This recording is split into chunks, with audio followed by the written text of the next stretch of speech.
Hello, it's How To Not To, and today I will be showing you how to remove stains from your pillows. And as you can see, there is quite a lot of stains on my pillows that have accumulated over the years, which I'm not proud of. So make sure you wash your pillows every 3 months to ensure we remove any nasties.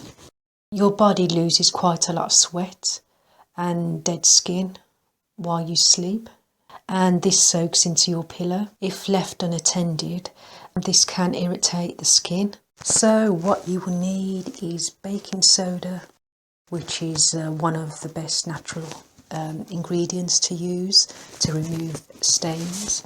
I'm also going to use a white fabric detergent, and I'm also going to use a varnish gold detergent as well. So I'm going to place the baking soda directly into the drum of the washing machine, and I'm going to use a washing powder for cleaning whites in the dispenser. And the varnish gold detergent, I'm going to put that directly in the drum as well. I'm also going to add fabric conditioner in there as well.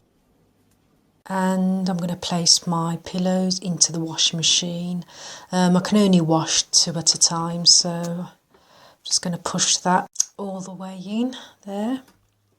And I'm going to set the washing machine to a cotton wash at 40 degrees.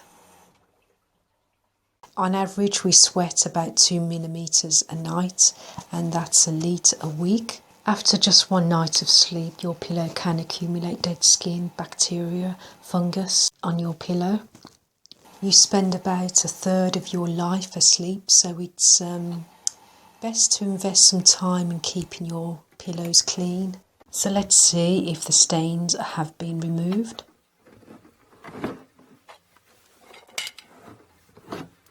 And it's done a pretty good job of removing the stains.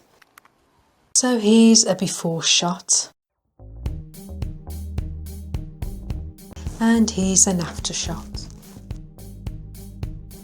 Okay, so that's it for this video. Thanks for watching. Please leave a like, or please leave a comment. Let me know what you think of this video, if it helped you or not, or if you used something different to what I've used in this video. And don't forget to click on the notification button to be notified of any more videos that I will be uploading soon. And thanks for watching, and I'll see you next time. Bye for now.